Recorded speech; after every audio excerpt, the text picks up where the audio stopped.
नमस्कार, कांटेल की आवाज़ डिजिटल न्यूज में आपका स्वागत है। जैसा कि मैंने आपको बताया है कि आज मैं रावले में आया हूँ, तो रावले में हमें ठाकुर विश्वजीत सिंह जी जाजली मिले हैं। आप यहाँ के जो जागीरदार हैं उनके सुपुत्र हैं और अभी जो वर्तमान में ये जो रावला है जिसके रावले आप कहे जाते हैं। सर, सबसे पहले स्वागत है आपका।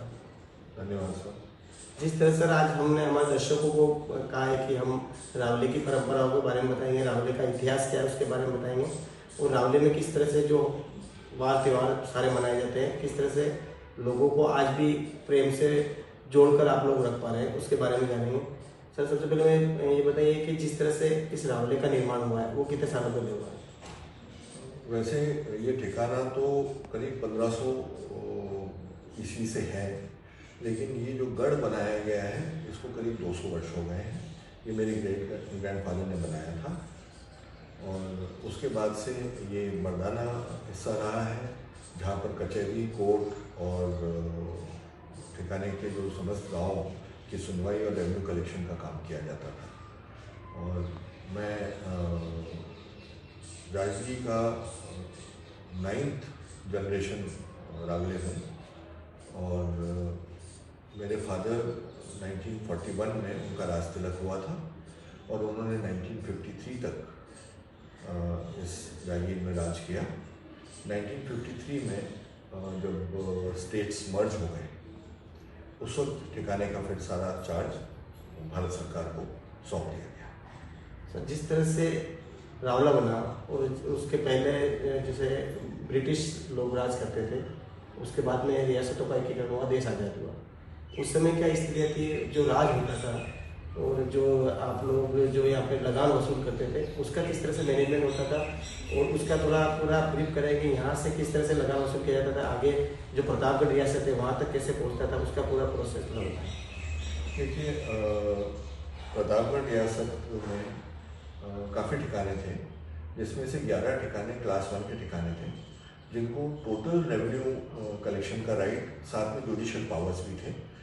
जुडिशियल पावर 6 माह तक हम लोग किसी को भी कस्टडी में, जेल में रख सकते थे और करीब 24-25 गांव का ये ठिकाना था, जिसमें कुछ तो ठिकाने के गांव हमारे भाइयों को ही दिए गए जो आज वहाँ पर कायम हैं। वो लोग वहाँ से लगान वसूली करते थे या फिर हमारे कामदार थे। कामदार के अलावा हमारे पटवारी, तहसीलदार भी हुआ करते थे और एक पुलिस फोर्स होती थी, साथ में कुछ सैनिक होते थे जो कि रियासत को यहाँ से जाया करते थे, सवार हुआ करते थे। मुझे ध्यान है मेरे बचपन में यहाँ पर करीब 18 घोड़े थे। मेरे फादर बताते हैं कि काफ़ी तादाद में घोड़े प्रतापगढ़ रियासत में रहते थे जो कि जाजली ठिकाने के होते थे। कुछ दिनों पश्चात उनको वापस यहाँ ट्रांसफ़र कर दिया जाता था और यहाँ से जो घोड़े तंदुरुस्त होते थे उनको प्रतापगढ़ रियासत में भेज दिया जाता था। हमारे जो पुलिस फोर्स थी वो कानून व्यवस्था मेंटेन करने के काम आती थी। साथ ही जो हमारे सैनिक थे वो प्रतापगढ़ रियासत में महाराज जो हमारे महारावत हैं उनकी सेवा में तत्पर रहते थे। सर, आपने अभी बताया क्लास 1 के ठिकाने, तो क्लास 1 और क्लास 2 इन ठिकानों में इसको किस तरह से समझ सकते हैं? क्लास 1 के ठिकाने कौन से होते हैं? देखिए, उमराव जो होते हैं वो क्लास 1 के ठिकाने होते हैं। प्रतापगढ़ रियासत में 11 ठिकाने क्लास 1 के थे, क्लास 2 के 8 ठिकाने थे और बाकी साधारण ठिकाने काफ़ी ज़्यादा तादाद में थे। आप चाहें तो मैं उनके नाम आपको बता सकता हूँ। सर, हम दर्शकों को ये बताना चाहते हैं कि क्लास 1 के ठिकानों को क्या विशेष सुविधा मिली जाती थी, क्लास 2 के ठिकानों को क्या सुविधा मिलती है? देखिए, क्लास 1 के ठिकाने जो उमराव होते थे वो महारावत साहब के प्रथम पंक्ति में सामने बैठते थे और जो क्लास 1 के ठिकाने थे उसमें फिर एक बाइफर्केशन होता था ताजमी का। कुछ सिंगल ताजमी होते थे, कुछ डबल ताजमी होते थे। जैसे जाजली डबल ताजमी था, धमोतर मेन हमारा ताजमी ठिकाना था, वो भी डबल ताजमी था, अर्नोब डबल ताजमी था, रायपुर डबल ताजमी थे। बाकी क्लास 1 के बाकी ठिकाने था सिंगल ताजमी थे। उसका तात्पर्य ये हुआ कि जिसको ताजमी दी जाती है मतलब उसको इज्जत बख्शी गई है। ओके। और वो जब दरबार में प्रवेश करते थे तो सिंगल ताजमी के लिए प्रवेश के दौरान महाराज स्वयं खड़े होते थे उनका स्वागत करते थे और जाति वक्त उनके लिए खड़े नहीं होते थे। लेकिन जो डबल तहसीली ठिकाने थे उनके लिए दरबार आते वक्त भी खड़े होते थे, जाते वक्त भी खड़े होते थे। प्रथम श्रेणी के जो ठिकानेदार थे उनको पाँव में सोने का कड़ा, दरबार के द्वारा बख्शी हुई सोने की तलवार, सिरपेज और ऐसे चीज़ें पहनने की इजाज़त थी। क्लास 2 के जो ठिकाने थे उनके लिए दरबार अपनी सीट से थोड़ा सा खड़ा होते थे, उनका स्वागत करते थे। उनको कुछ चीज़ें अलाउड थी, कुछ चीज़ें अलाउड नहीं थी, पर जुडिशियल पावर्स सिर्फ प्रथम श्रेणी ठिकानों को ही थे और उनका कोर्ट लगता था। कोर्ट लगकर वो किसी भी मुलजिम को सज़ा सुनाने के हकदार होते थे। 6 महीने की सज़ा से ऊपर की सज़ा फिर महाराज साहब खुद सुनाते थे। तो इस तरह से न्याय पद्धति काम करती थी। हाँ, न्याय पद्धति बहुत ही सुनियोजित सी थी। उसके अंदर बहुत वेल डिफाइंड था कि प्रथम श्रेणी के ठिकानेदार किस किस चीज़ में सज़ा दे सकते हैं, कितनी सज़ा दे सकते हैं। पुलिस फोर्स रखने का भी जो पावर था वो प्रथम श्रेणी ठिकानों को ही था। बाकी रक्षक और प्रहरी तो हर ठिकाने में होते थे, लेकिन जो पुलिस पावर्स होते थे वो सिर्फ प्रथम श्रेणी ठिकानों को होते थे। और सैनिक रखने का भी, जो सैनिक रिजाइनर्स के पास जाते थे वो भी प्रथम श्रेणी ठिकाने से ही मैक्सिमम जाते थे। तो राजस्व वाली जहाँ तक बात है, जिस तरह से आप लोग लगान वसूल करते थे, खेती की क्या व्यवस्था रहती थी? मतलब जो लोग आम आदमी हैं, जो लोग किसान हैं, वो खेती करते थे, तो उनका पैसा उनको किस तरह से मिलता था? उस यहाँ पे किस तरह से लगान वसूली रहती थी? देखिए, उस वक्त क्या था कि लगान की डेट तय होती थी और जनरली लगान काफ़ी कम होता था। जायजली इतना बड़ा ठिकाना है, लेकिन इसकी रेवेन्यू मात्र 6,000 रुपये थी उस जमाने में। वार्षिक मात्र 6,000 रुपये थी। यानी किसान से किसी से 4 आने, किसी से 8 आने, किसी से रुपया, किसी से 2 रुपया, जैसी जैसी ज़मीन उसको दी गई है, जो उसकी काश्त में है, उस ज़मीन के ऊपर उस हिसाब से लगान दिया जाता था। कुछ ज़मीन ठिकाना खुद काश्त भी रखता था, जो कि वो खुद अपने आदमियों से काश्त करवाता था। बाकी ज़मीन पूरी डिजाइनर्स की होती थी। जागीर में जो ज़मीन दी गई होती थी वो किसानों को एज ए काश्तकार दे दी जाती थी और उस पर उनका मालिकाना हक न होकर पुश्तैनी हक होता था। एक पुश्त के बाद दूसरी पुश्त, दूसरी के बाद तीसरी उस पर खेती करते रहते थे और उसका वो लगान देते थे। किसी वजह से अगर वो किसी मामले में दोषी हो गए तो उनसे ज़मीन ली भी जा सकती थी। लेकिन जो काश्त आती थी पूरी की पूरी उनकी होती थी। उसकी मेहनत और उसकी कमाई, उस पर न तो राज कोई अपना अधिकार मानता था, न उनका सिर्फ अधिकार लगान तक था। और लगान के बाद वो रक्षा, उनकी एजुकेशन, उनकी मेडिकल, बहुत सारी चीज़ों पे राज काम करता था। जैसे हमने प्रतापगढ़ राज्य में एक बहुत ही अच्छा सुसज्जित हॉस्पिटल उस ज़माने में खोल रखा था जब कहीं हॉस्पिटल नहीं होते थे। हमारे स्वयं का स्कूल था। जालनी में भी राज के द्वारा संचालित एक स्कूल था जिसमें हम बच्चों को पढ़ाई करवाया करते थे। और आपको सबसे बड़ा ताज्जुब होगा कि उस लगान से जालनी में नारी शिक्षा भी होती थी। और यदि कोई परिवार अपने बच्ची को स्कूल नहीं भेजना चाहता था तो उसके लिए एक समय बांध दिया जाता था जब टीचर उसके घर पर भी जाकर पढ़ाता था। तो इतनी सुसज्जित सी education as well as medical facilities Pratapgarh state में महारावत राम सिंह जी के समय से चली आ रही है। और महारावत राम सिंह जी एजुकेशन के प्रति इतने सजग थे कि उन्होंने ठिकानों से मेयो कॉलेज तक पढ़ने भेजा। मेरे ग्रैंडफादर मेयो कॉलेज में भेजे गए महारावत राम सिंह जी की तरफ से। साकतली रावले मेयो कॉलेज में भेजे गए महारावत राम सिंह जी की तरफ से। तत्पश्चात तो मेरे फादर भी मेयो कॉलेज में पढ़े और मैं दिल्ली कॉलेज में पढ़ के फिर वो एक एजुकेशन का एक पूरा संचार प्रतापगढ़ जिले में हो गया। और वही संचार हम लोगों ने धीरे धीरे हमारे गाँवों में भी संचालित किया। जाजनी का जो स्कूल प्री इंडिपेंडेंस था वो 4 बीघा में बना हुआ है। तो आप समझ सकते हैं कि 4 बीघा जमीन उस जमाने में स्कूल में देना और उस पर एक स्कूल राज की तरफ से संचालित करना, इसका मतलब उस वक्त एजुकेशन के प्रति एक सजगता थी। तो जिस तरह से किसानों को जमीन दी जाती थी और उनसे लगान लिया जाता था, जब रियासतों का एकीकरण हो गया, देश आज़ाद हो गया, उसके बाद में उन जमीनों का क्या हुआ? देखिए, जो जो 1954 में पहला बंदोबस्त हुआ, उसमें जो रेवेन्यू रिकॉर्ड्स स्टेट्स के पास थे, उसमें ये देखा गया कि खुद काश्त ज़मीन तो है, वो तो जागीरदार के पास रह गई, और जो काश्तकार जिनको ज़मीनें दी गई थी, वो ज़मीनें सारी उनके नाम हस्तांतरित कर दी गई। उसके लिए एक समझौता हुआ था, जिसमें राजाओं ने, जैसे मेरे पिताजी ने, एक दस्तखत करके दिए थे कि जो भी किसान जिस ज़मीन पर भी काबिज है, आज से वो ज़मीन उसकी हो गई, और जो खुद काश्त जिसको हम करते थे वो हमारी हो गई। तो इसलिए कुछ जागीरों में आपको दिखेगा जहाँ खुद काश्त ज़्यादा थी, उनके पास ज़्यादा ज़मीन है। कुछ जागीरदार ऐसे थे जो खुद काश्त ज़मीन कम रखते थे, उनके पास में ज़मीन कम है।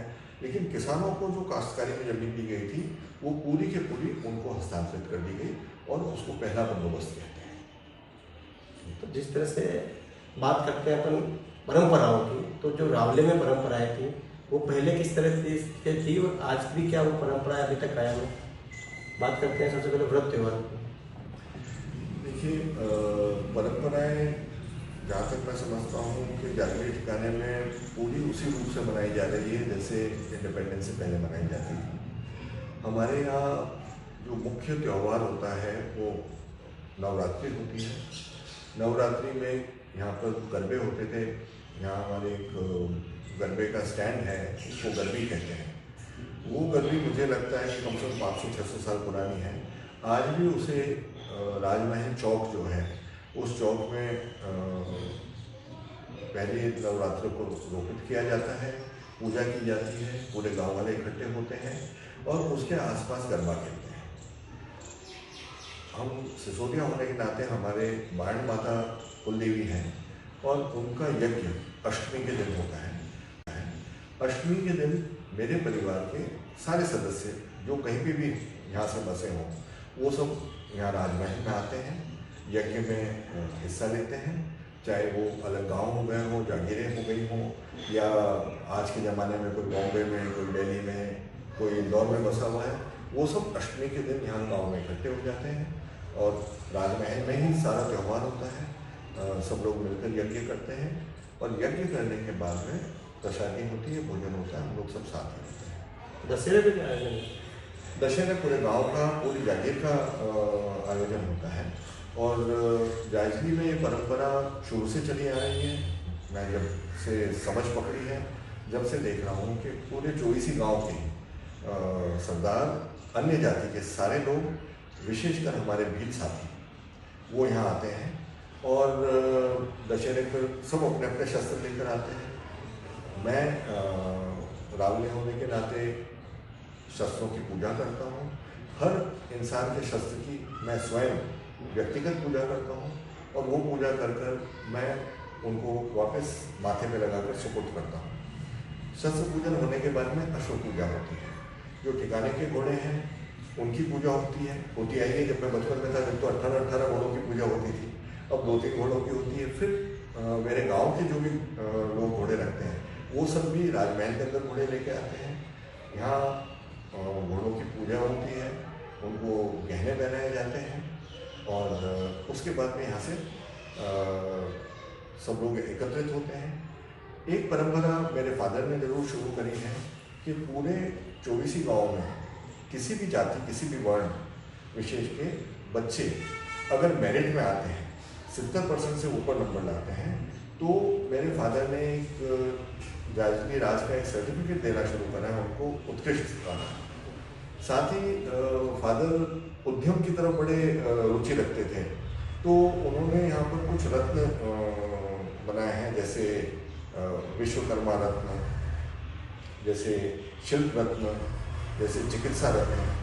तो हमारे पूरे इलाके में चाहे कोई वो डॉक्टर बाहर से आया हुआ हो, और अगर उसने अपनी सेवाएं निरंतर हमारे 24 गाँवों में दी हैं, तो उसको चिकित्सा रत्न से सुसज्जित किया जाता है, उसको शॉल उड़ाई जाती है, साफा बांधा जाता है, और उसको एक चिकित्सा रत्न का सर्टिफिकेट दिया जाता है।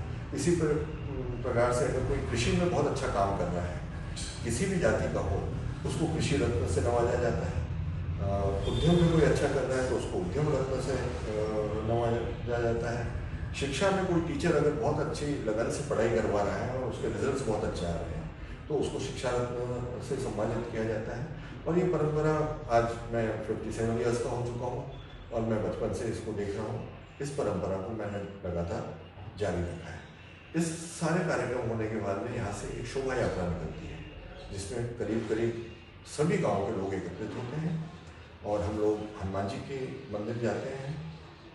मेरे परिवार में हनुमान जी का इष्ट है। वहाँ पर एक महायज्ञ होता है।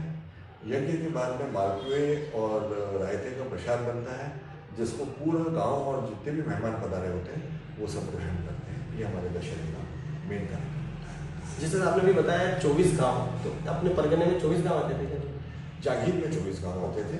वैसे तो प्रतापगढ़ स्टेट के तो बहुत सारे गांव हैं, लेकिन हर ठिकानेदार को किसी को 5 गांव, किसी को 2 गांव, किसी को 1 गांव ऐसे दिए हुए थे। तो हमारे इसमें जैसे मैंने आपको बताया कि प्रथम श्रेणी के ठिकाने हैं। प्रथम श्रेणी के ठिकानों की थोड़ी सी रेवेन्यू भी ज़्यादा होती थी, गांव भी ज़्यादा होते हैं।